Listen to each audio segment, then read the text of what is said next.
আসসালামু আলাইকুম dear students, আশা করি আল্লাহর রহমতে তোমরা সবাই অনেক ভালো আছো।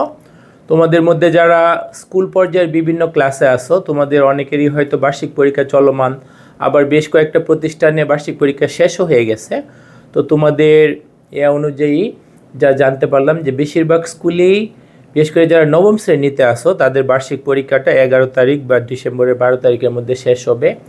এছাড়া যারা একাদশ দ্বাদশ শ্রেণীতে আসো, তোমাদের অনেকের হয়তো হাফ ইয়ারলি পরীক্ষা শুরু, অনেকের প্রি টেস্ট পরীক্ষা শুরু বা শেষ, এরকম একটা অবস্থা। তো অনেক সময় আমাদের কোনো একটা পরীক্ষা কোনো না কোনো কারণে খারাপ হয়ে যাইতে পারে। তো আজকে আমি জাস্ট এই জিনিসটা নিয়ে একটু কথা বলবো, কোনো একটা পরীক্ষা খারাপ হইলে আমাদের করণীয় কী। তো কোনো একটা পরীক্ষা তোমার খারাপ হইতেই পারে, বিশেষ করে বার্ষিক পরীক্ষা যদি খারাপ হয়ে যায়। নবম শ্রেণীর তো আবার হচ্ছে বার্ষিক পরীক্ষার, বিশেষ করে সায়েন্স এবং ম্যাথ, এই দুইটা সাবজেক্টের উপর ভিত্তি করে তোমার দশম শ্রেণীতে গ্রুপ নির্বাচনের বিষয়টা অনেক প্রতিষ্ঠানে থাকতে পারে।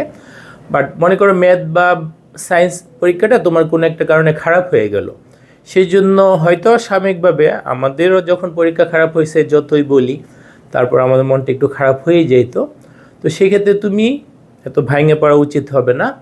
ফাদার বা মাদার যার সাথে তোমার একটু বেশি ফ্রেন্ডলি, তার সাথে একটু শেয়ার করলা যে আব্বু বা আম্মু, আমার আজকের পরীক্ষাটা আশানুরূপ একদমই হয় নাই, তো সেই জন্য ওরকম বেশি একটা প্রত্যাশা করো না। বাট সামনের পরীক্ষাগুলো আমি যতটুকু প্রিপারেশন নিছি সে আঙ্গিকেই রিভিশন দিয়ে সর্বোচ্চ ভালো করার চেষ্টা করব। এর পরবর্তী শ্রেণীতে, মনে করো নবম শ্রেণীর থেকে দশম শ্রেণীতে উঠতেছ, তোমার পরবর্তী শ্রেণীতে অনেক আগের থেকে একটা প্ল্যান করে পড়ালেখা করতে হবে। জাস্ট এক্সামের আগের দিনগুলাই তুমি যদি পড়ে যাও বা প্রিপারেশন নাও, তাহলে কিন্তু তোমার প্রিপারেশন কখনোই যথাযথ হবে না।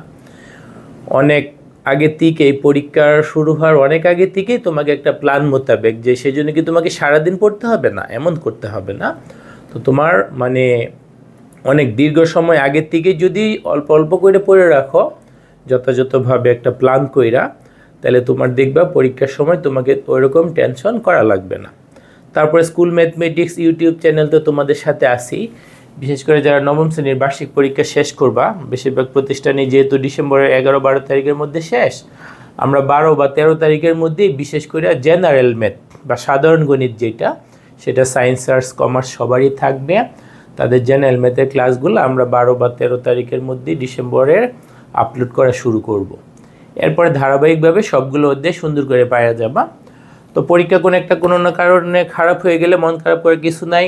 এসএসসি পরীক্ষা বা এইচএসসি পরীক্ষা, ওইগুলো তো তোমার সার্টিফিকেট এক্সাম, সেইগুলোতেও কেউ খারাপ করলে তার পরবর্তীতে তার লাইফে অনেক সাকসেসফুল হওয়ার রেকর্ড আছে।